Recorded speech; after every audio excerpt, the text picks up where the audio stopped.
Hello, everyone, and welcome back to our virtual Mishnah Berurah here. We're holding a Mishnah Berurah Chelik Daled and Mirza Hashem. Today we will be learning Daf Reish Lamed Aleph Amid Beis. We are continuing to learn the halachas of Iruvei Chatzeros. We pick up today on the top line of Reish Lamed Aleph Amid Beis with Siman Shin Samach Vav Sif Vav. Our learning should be a schus for Achedu Kabeis Yisrael Hanasun Batzara Bashivya Ha'imdim Bein Bayam Ubein Bayabasha Hamakim Yerachem Alehem V'Yitziam Yitzar Lervacha Me'afela La'ira Mishibur L'Geula Hashta Bagala V'Zman Kariv and Emar Amein. Our learning should be a schus for Shalema for Mayu V'Rabi Reb Shalom Ruven Bet Shima for Achia Gadol Ben Shemer Ben Esther Fradel for Rivka Shira Bas Leach Avadasa Rezel Bas Serol Yeshua Levi ben Ahuva Malkechana Yitzchak ben Tzion ben Dusha. They should all have Refuah Shalema B'Seich Shar Cheli Yisrael. The Rebbe Shalom should watch over all of our brothers and sisters B'chol Makim Shehem, including Yoel ben Michal, who is on active duty with the IDF, together with many others of our brothers and sisters who all need the shmira of the Rebbeinu Shalom. I just want to throw out there at the opening of this year, listening to current events, and when this whole saga began centuries ago, but when the present iteration of this saga began, there was a tremendous amount of enthusiasm and everything else about, this Marmar Chazal and that Marmar Chazal and Paras and Purim and everything else. And I'm going to say for the, probably 100th time at least on these airwaves, the Chovos HaLevavos that says that if you choose to put your betachon in anything other than the Rebbeinu Shalom, the Rebbeinu Shalom will create a situation where that thing will fail. So if people put their emunah and betachon in armies and militaries and superpowers and planes and bombs and decision makers and everything else, then they will ultimately fail. You will not get what you desired. We won't get what it is that we need. Our betachon has to be solely placed in the Rebbeinu Shalom, nowhere else. And there is nothing else to put betachon in, because none of the decision makers are making decisions. Nobody is capable of doing anything. The Rebbeinu Shalom is pulling all the strings. The Rebbeinu Shalom is the Melech Malchei HaMelachim. The Rebbeinu Shalom is making all the decisions. The Rebbeinu Shalom is controlling every maisa, every little nuance. That is where we have to place our betachon. We have to be mispal to the Rebbeinu Shalom. The Rebbeinu Shalom should bring the Geula Shlema, and on the way to the Geula Shlema, we're mispal that the Rebbeinu Shalom should watch over every member of Klal Yisrael. Okay, let's go weiter in the Mechaber top line. Reish Lamed Aleph Amid Beis Shin Samach Vav Sif Vav. Continuing to discuss the preparation of the Iruvei Chatzeros. Says the Mechaber, Ein Ma'arvin Biprusa. You cannot create the Eruv out of broken off pieces of pas. Afilu hi gedola harbe. Even if the piece happens to be a very large piece. Says the Mishnah Berurah, Ois Kat Lamed Zayin, Biprusa. You cannot make the Eruv out of pieces of bread, broken off pieces of loaves. Says the Mishnah Berurah Misham Eva. The reason for this is because it could generate machlokes and strife. Sheyavayu lidei machlokes. What's the machlokes going to be? Sheyomar. Remember, we're going around to 21 units and we're collecting donations. We're collecting contributions to the Iruvei Chatzeros. Sheyomar, somebody's going to say, Ani noisid shlema. I gave a whole shmur matzah. My matzahs is approximately 6 matzahs to a pound, $40+ a pound. Matzah is a very valuable piece of bread, so to speak. Ani noisid shlema. I gave a shlema. Va'ata prusa? And you got away with breaking off a little piece of matzah and giving a little piece of matzah? Not fair. We're all making contributions to a common eruv. I gave a whole piece and you gave a broken off piece? Not fair. Therefore, everybody has to give a whole piece. And even if everybody will get together and say, okay, you know what, we got to make the Iruvei Chatzeros. We're all best buddies. We're not going to come to machlokes. Listen, let's all give broken pieces of bread. Doesn't matter. We're afraid that ultimately you will come to machlokes. You see how careful we are, Rabbi Isai, about machlokes? We're so careful about machlokes. And I have to tell you that this is something that weighs very, very heavily on me. My trip to Eretz Yisrael was absolutely indescribably beautiful. But there was one thing in the trip that gave me tremendous pain and still gives me tremendous pain. And that is that when I walked the streets of Eretz Yisrael, no matter where I was in Eretz Yisrael, I saw what they label as Charedim, I saw Frumma Yidden, I saw what the labels would call more modern Yidden, I saw what the labels call Chilonim, people who are not observant. I saw, unfortunately, Yidden that, if not that you could recognize the face and everything else, unfortunately you could mistake them for Einam Yehudim, the way they comport themselves and the way they act. I love every single one of them. I walked in the streets and I'm seeing Yehudim all over the place, and my heart was just overjoyed. And then I see the machlokes. I see this group attacking that group and this group talking down to that group. Now, we can't judge the people in Eretz Yisrael. I'm not saying this to judge people. We don't live there. We don't, at least me, we don't feel the day-to-day issues, the struggles. But machlokes is a horrific thing. I just love every one of them. And if they're not from, they don't know better.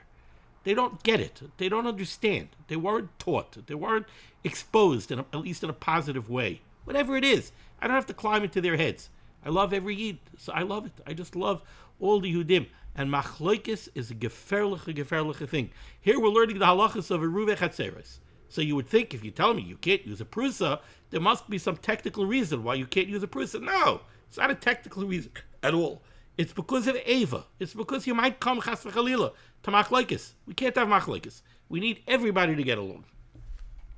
Vayin b'Prima Gadim, take a look at the Prima Gadim, the Mistapik Loimar, who has a question, and therefore he says, the Efsher, it's possible, ta'afilu b'di'evet Loimar hani ha'erev k'sha'asoi b'prusa. You hear the Prima Gadim? The Prima Gadim says it could be that if you make the erev out of a prusa, if somebody gives broken pieces, then maybe the erev is not a good erev. Why? Because it might come to machlokes.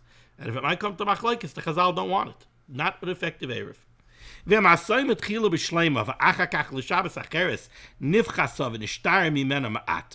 if you made the erev out of a whole loaf? Now, how do you make an erev out of a whole loaf if everybody is giving contributions? The answer is simple. It's two different answers. One answer is, we're going to see later that one way that they made the erev was that everybody contributed flour, and then they baked it into one loaf. Another possibility is everybody gave complete loaves. Everybody gave a bilkala, and then somebody took from one of the bilkalach, and now it's a piece. Now it's a prusa. So we're not talking about the whole erev. We're not talking about that the whole erev is one loaf. We're talking about the erev is comprised of individual, whole, intact loaves. But now somebody took from it. Remember, you're allowed to eat from the erev, really, right? The erev is my pas. If I need some challah, I can come take from the erev. So if the erev was made from whole, intact loaves, or one whole intact loaf, and now it became a piece, we'll discuss that halacha later on.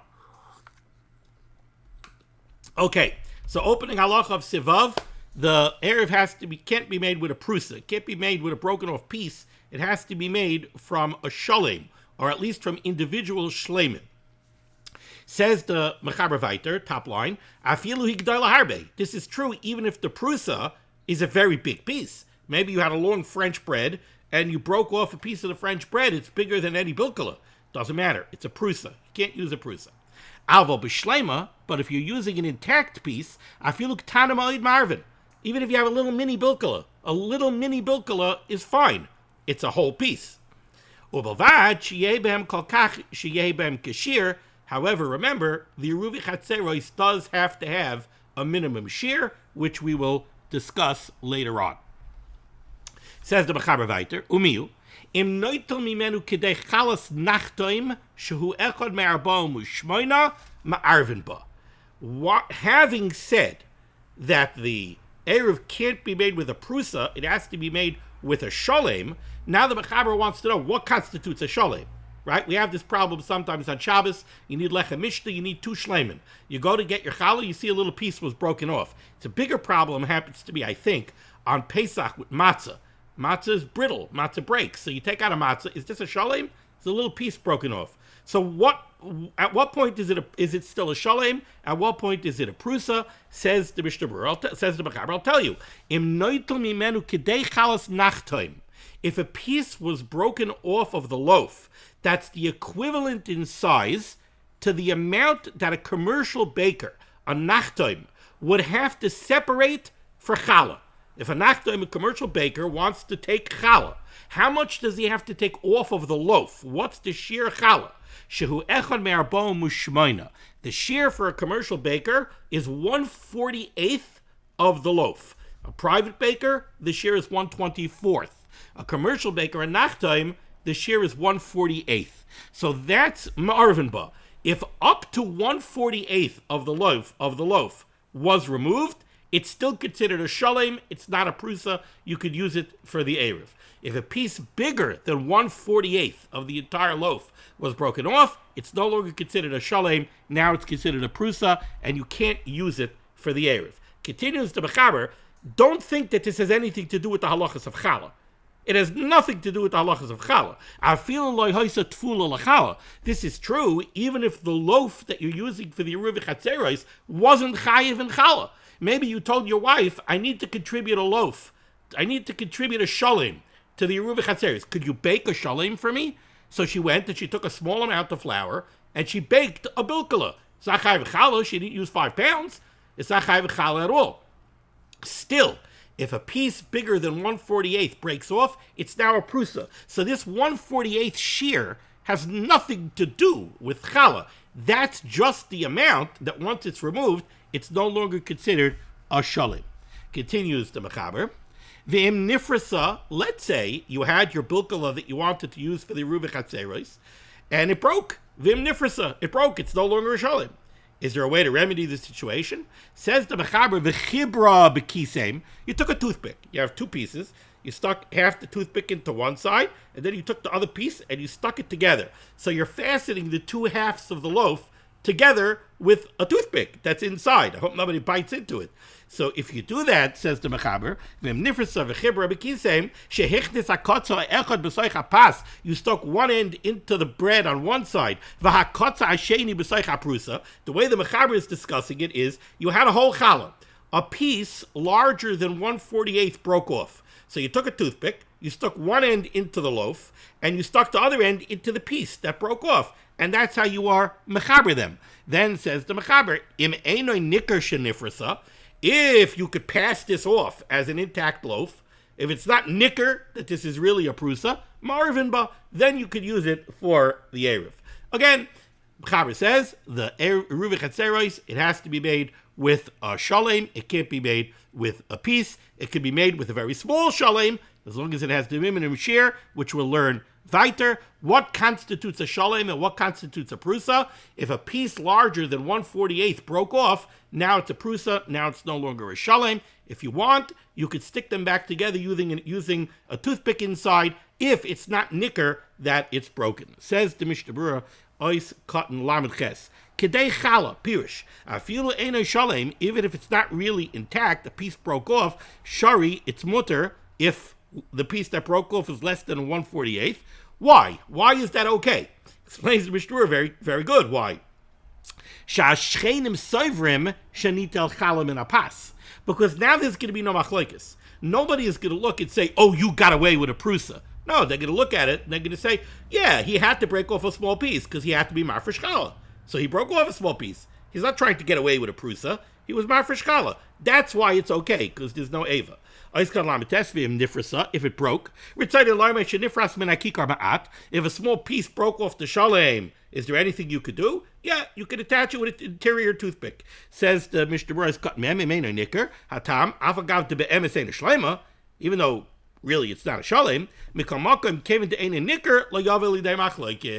since you're able to pass it off as a sholem, it's not going to come to eva and machlokes. There's an interesting discussion over here why it's not considered a sholem. Back in Hilchas Petzias HaPas, we learned that maybe it's shalem if you stick it together with a kisem. So there's some talk over here. What do you mean it's not a shalem? Really, halachically, it is a shalem. One of the answers is, again, we're talking about two different types of halacha. In Hilchas Petzias HaPas, we're talking about halachic math. Does this constitute halachically a shalem? The answer is yes. If you stick it together with a kisem, it's considered a shalem. Over here, we're not talking about Hilchas Petzias HaPas. Over here, we're talking about machlokes and eva. Over here, the underpinning of this machlokes of this halacha is machlokes and eva. So we need to know not if halachically it's a shalem or not. We need to know if it's going to generate machlokes. The answer is if it's not nickered that it's a prusa, then it won't generate machlokes. Then you can get away with it. But if it is nickered that it's a prusa, I don't care if in Hilchas Petzias HaPas it's a shalem. For our purposes, it's not a shalem, and you can't use it. Okay, now let's go to the Ramah. 1, 2, 3, 4, 5. 5 lines down, middle of the line. Reish Lamed Aleph Amud Beis. Hago. Says the Ramah. V'yesh shepirshu. There are those who tell us. Now, this halacha that you can't make a Ruva Chatzeris with a prusa and it has to be a shalem comes from a Mishnah in Masechtas Eruvin on Daf Pei. Question is how exactly to understand this. That you have to make an Erev with a Shalem, you can't make it with a Prusa. The way we're understanding it right now is people have to give, each person has to give a Shalem. They can't give a Prusa. Now, says the Ramah, V'yesha Pirshu, there are those that explain, Ha de'ein ma'arvin rak b'pas Shalem. This idea that the Erev has to be made with a pas Shalem and not a Prusa, what it really means is, Hainu, shekol ha'erev b'yachad yiyeh pas Shalem. What it means is not that each person has to give a shalem, and there's a problem of machlokes and eva. What it means is that the final product, the final erev, has to be a shalem. Okay, says the Ramah weiter. V'lachein, and therefore, based on this pirush, Nagu, the minig became lekabetz b'kol bayis ma'at kemach, to go around and collect, not pas, to go around and collect flour, and then they would take all the flour and they would bake one big loaf, and they would make an erev out of it. That's mamish la'ela la'ela la'ela, because now you're combining everybody into one pas. Not only are you putting all the pas into one keli in one bias, it's all one pas. We're all sharing one loaf of bread in our erev. And the Ramah says weiter, V'chein haminig pashut b'chol medinas elu, that is the minig in our medinas, says the Ramah. Says the Ramah weiter, v'tzarech lizar, you have to be very careful, sheyehei b'chala hashir hamefarish l'kamon, Siman shin samach siv gimel, when we prepare this kikar for the Eruv Chatzeros, we have to make sure it has the minimum shir of Eruv Chatzeros, which is discussed later in shin samach siv gimel. Says the Ramah weiter, what happens if you go around and you collect kemach from everybody?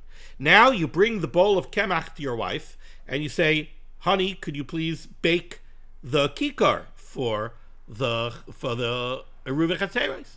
She takes the flour, she adds the ingredients, and she starts kneading it into a kikar, but she doesn't end up using all of the flour. Some of the flour remains on the kitchen counter where she kneaded the kikar. Maybe there's a quarter of a cup of flour over there. So somebody's flour, or at least some of somebody's flour, or maybe all of somebody's flour, was never incorporated into the Eruv Chatzeros. Is that a problem? Says the Ramah, no, not a problem. Even though some of the kemach remained on the kitchen counter and it was never incorporated into the kikar for the Eruv Chatzeros, afilu hachi heavy erev, it's still a kosher erev. Why? Because remember what we keep on saying. One way to make the erev is that everybody actually makes a physical contribution of pas or of kemach. But there's a way to make the Eruv Chatzeros where nobody is going to contribute anything at all.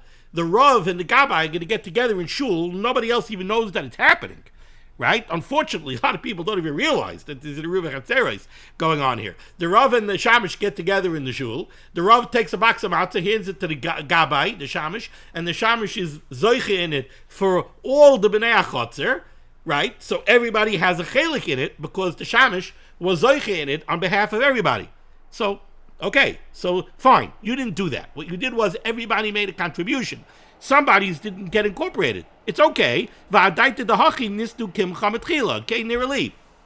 Rama says everybody gives the kemach to the Erev on behalf of everybody else. You don't need that there has to be a distinct contribution by everybody. There has to be somebody who's zoiche in it for everybody. Let's see the Mishnah Berurah in greater detail. Says the Mishnah Berurah, we are up to the Ramah said there are those that say that when the Mishnah says you have to make it with a shalem, it means that the final kikar has to be a shalem. Now, the Mishnah Berurah tweaks this a little bit. What the Ramah wants to say is, this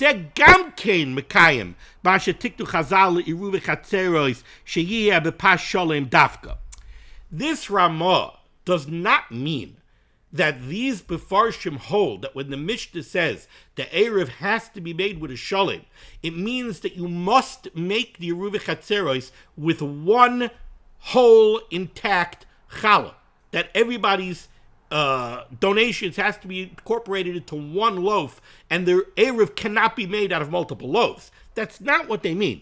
What they mean is, in order to be Mekayim, the halacha that the Eruv Chatzeros has to be a shalem, you could be Mekayim it this way. Everybody gives kemach, so they're not giving a shalem, they're giving kemach.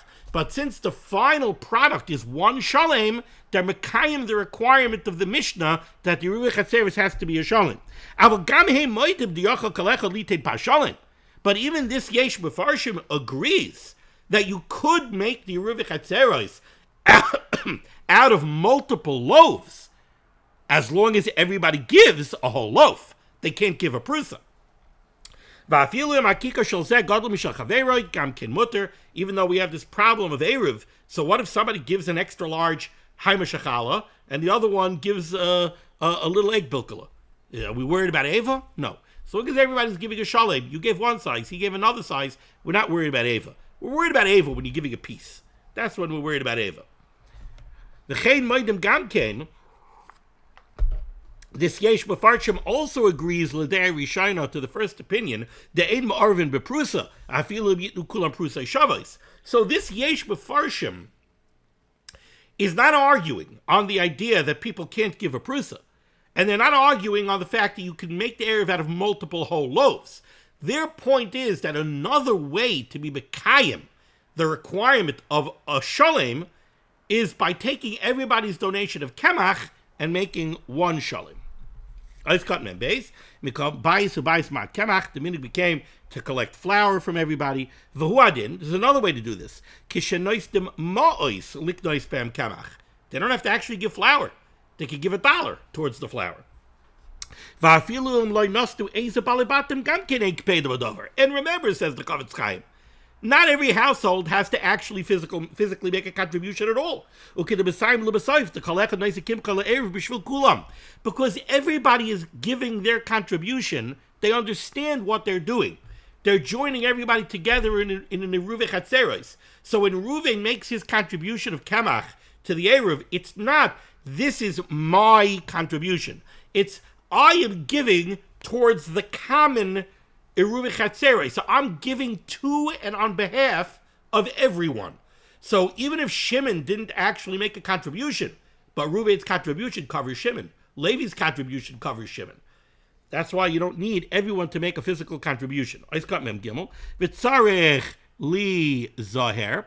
The Ramah said you have to make sure that the final product of the Erev has the minimum share. Ashvina, the Afshem Starfin Yachad Lahavi Pashleim and Lemitzvah Erev, the Chiddush, the reason the Ramah is mentioning this over here is, you might think, if everybody's giving Kamach and you're making one loaf, maybe we're not so concerned about the share. Maybe since everybody's incorporated into one loaf, even if it's a tiny loaf, maybe that's okay. No, that you do need a share. Ice cotton mem dalid va'afa pi The Rabbah said, even if not all the flour actually gets used, it's okay. You might think if some of the flour remained on the kitchen counters, so the donors of that flour were never incorporated into the Erev, not only would that result in a problem that, let's say, Ruvain is not part of the Eruv Chatzeros. Well, if Ruvain's not part of the Eruv Chatzeros and Ruvain has a house in the Chatzer, well then, now there's multiple entities in the Chatzer. There's the entity that got incorporated in the Reuven Chatzeres, and then there's Reuven. So he would answer on everybody. Kamash Malon, it's not a problem. Because it's no worse than if nobody made contributions at all, and the Rav and the Gabbai will mazaka for everybody. What the Ramah wants to say is, Avhacha, so too in this case, with some flour remained on the kitchen counter. When each person made his contribution of flour to the shamish, b'shvil kulam nasan, he's giving it on behalf of everybody.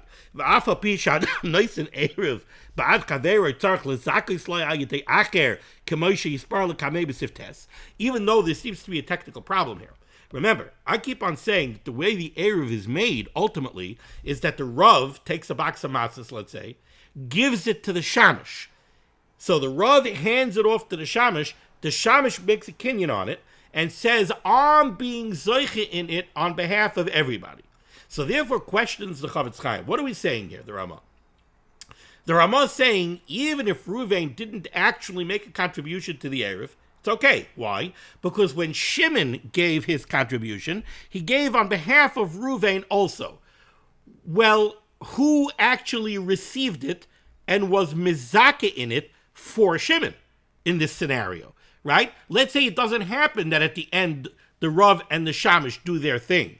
Let's say the one who went around and collected the Erev says, I went around to all 21 units, I collected a contribution from 18 of the units, the other 3 units didn't contribute. The Rav says it's okay, because when the other 18 units gave their contribution, they had the other 3 units in mind. Now they go ahead and they just say, B'hadein Ruva. Now they go ahead and they make the Ruva Chatzeres. But nobody actually received it and was mizaka in it for the other 3. Why is that okay? Questions the Mishnah Berurah. Explains the Mishnah Berurah, in this case, they did hand it off to somebody. Unit number 12 handed off his contribution to the Shamish, and he had in mind that he's giving it for everybody. Anu Chayshvin, we look at it, we look at it that Ruvain from Unit 12 gave it to the Shamish so that the Shamish should receive it and be koine in it on behalf of everybody. This doesn't have to be spoken out. It doesn't have to be done beferish. The Rabbanans, we say that that's what took place. But there are those who are machber and say it does have to be done beferish. And you should be concerned about this lechatchila. When I made Eruv Chatzeros together with somebody else here in the community, that's the way we always do it. We hand it off, either I hand it off to him or he hands it off to me, and the recipient makes a kinyan on it and is mizaka on it on behalf of all the Bnei HaChotzer. And we speak it out. Says the Mishnah Berurah, Ubefrat, in Mashamish Asom Mikemach Shaloi, certainly if we're not going around and taking contributions, if the Kemach is coming from the Shamish, he should certainly make sure to hand it off to somebody else, and that person should be zoich in it on behalf of everybody else. And we are noyig. Sha'ashamish nois in the Erev laharav, the Erev Pesach. The Shamish hands off the Erev to the Rav. I keep on saying the Rav gives it to the Shamish. Mishnah Berurah says the Shamish gives it to the Rav. And traditionally, it's done on Erev Pesach in Yonah D'Yoma, sheyizkebai, that the Rav should be zoich in it b'shvil kol hakol. Okay, interesting case speaks out the Mishnah Berurah over here. Let's say you have a scenario where Yom Tov is Thursday and Friday, which I believe is how Pesach falls out this year, if I'm not mistaken. I think the first Seder here in Chutz La'aretz is Wednesday night. So Yom Tov is Thursday and Friday, and then comes Shabbos. Now let's say we don't have an Eruv Chatzeros. We need an Eruv Chatzeros for Shabbos. Whether we need a Eruv Chatzeres for Yom Tov, questionable, right? You're really allowed to carry on Yom Tov. You're not allowed it has to be L'tzarech Yom Tov, but you're allowed to carry on Yom Tov. But Shabbos, you definitely needed a Eruv Chatzeres, right? So they need to make an Eruv Chatzeres. Now, you cannot do this process of creating the Eruv Chatzeres, handing off the pass to somebody else that he should be zoich in it for the Bnei HaChotzer. You can't do that on Yom Tov. The reason you can't do it on Yom Tov is because it's nireh kemisaken. This is a concept that we dealt with in Chelik Gimel in different places. Let's say Tfilas Kelim. It looks like you're repairing a Keli. It looks like Tikkun Maneh, right? Because right now you can't use it. After you toilet, you could use it. It looks like Tikkun Maneh. So too over here, when you create an Eruv Chatzeros, it looks like you're creating a Tikkun, right? What do we call the Kaira and the Lechi by Amavoi? Tikkun Mavuos. You're doing a repair job here. Without the Eruv Chatzeros, you can't carry. So it's a nireh kemisaken. Therefore, you can't make the Eruv Chatzeros on Yom Tov. Against that backdrop, says the Mishnah Berurah, Erev Pesach, very busy day. So now it's Wednesday night, and the Shamash, the Rav, they realize, oy we didn't make the Eruv Chatzeros. Shabbos is coming. What are you going to do? Says the Mishnah Berurah, ein l'zakos el al tnai. You can't go ahead and do the zichui on the Eruv Chatzeros because it might be misakin. It's nirek misakin. So you have to do it with a tnai. What does that mean? A condition. What's the condition? Dahainu sheyoymar. We're dealing with chutz la'aretz, where we have sveika diyoma. We're not sure which day, the first day or the second day, is really the day of Yom Tov. So what we do is we make it tonight. Im hayoim choil. The Rav and the Shamash will do their thing on Thursday or Wednesday night, right? It's the first day Yom Tov, and they'll say, look, if today is really a weekday, it's okay. Our zikui should work. Our ceremony here should be effective, and we're making it a Eruv Chatzeros. Adi mizakeu l'chol ha'ir. The Rav accepts the box of matzahs, and he says, I'm being zoich in it for all the Bnei ha'ir, all the Bnei HaChotzer. If today's a weekday, and I'm allowed to do this. V'im kodesh, but if today is really Yom Tov, ein b'dvarai klum, then what I'm doing should not be efficacious, that I'm doing nothing. So the Rav is being mazakin at l'chol b'nei ha'ir al tanai. If it's Yom Tov, no, then I'm doing nothing. If it's chayil, then yeah, it should work. V'chein yoyim alamachar b'leil Yom Tov sheni. And he should do the same thing on the second day Yom Tov. What does that mean? He should do the same thing. Take a look in the Sharet Tzion, Ois Kot Lamed Ches, Dahainu. Sheyoymar, on the second day, what the Rav should say is, Im hayoym kodesh. If today, the second day, is really Yom Tov, Hare Kvazi Kisi Esbol Chol B'nei ha'ir. If today, the second day Yom Tov, is really Yom Tov, then yesterday was really a weekday. So then, the zikui that I did yesterday was effective. And okay, we have an Eruv Chatzeros. V'im hayoym choil. But if today is really weekday, and yesterday was really Yom Tov, then what I did yesterday was worthless. So I'm doing it today. Either way, I have it in Eruv Chatzeros when Shabbos comes. Says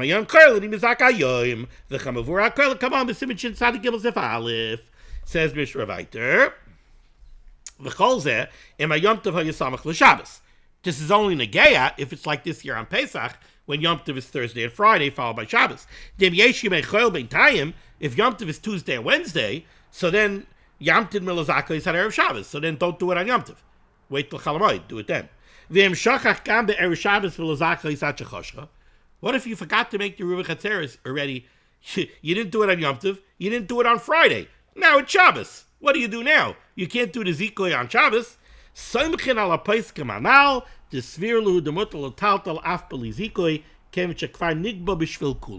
If you failed to be mezaka in the Erev on behalf of everybody, and it's already Shabbos, and you can't do it on Shabbos because it's nirek misakein, then we're going to be samech on a big kula. What's the kula we're going to be samech on? We're going to be samech on a kula that we don't really need the Rav to accept the pas and be mezakin it for everybody if everybody made an individual contribution. If everybody made an individual contribution, we're going to be samech on that, and we don't need to do anything else. Okay, thank you so much. Oh, no. I spoke too fast. Let's do Siv Zayin because it's tiny. Says the Mechaber Siv Zayin, Im echad mezaka l'kulam yachal erev beprusa. We just said that you're not allowed to make the Eruv Chatzeros out of a prusa. Says the Mechaber, but if nobody is making contributions, if what's going on to make the Eruv Chatzeros is going on in the Rav's house between the Rav and the Gizbar, then you can make the Ruva Chatzeris out of a Prusa because there's no Machlokes, there's no Eva. Nobody made contributions. How's it going to come to strife? No one's going to be able to say, oh, you got away with a piece. Nobody got away with anything. This was done between the Rav and the Gizbar, the Shamish. Says the Mishnah Berurah cut mem vav yachalor beprusa loishak kan klal mishum eva, because then there can be no issue of eva. Okay? Thank you so much for joining me for limud HaTorah. This list of limud HaTorah should be megan against Klal Yisrael. The Rebbeinu Shem should send Yeshua Sefuras Parnasa Cheduchim Tolos in need. We should be zeicher to see the Biaska El Tzedek B'Meherav Yameinu Amen. Be well.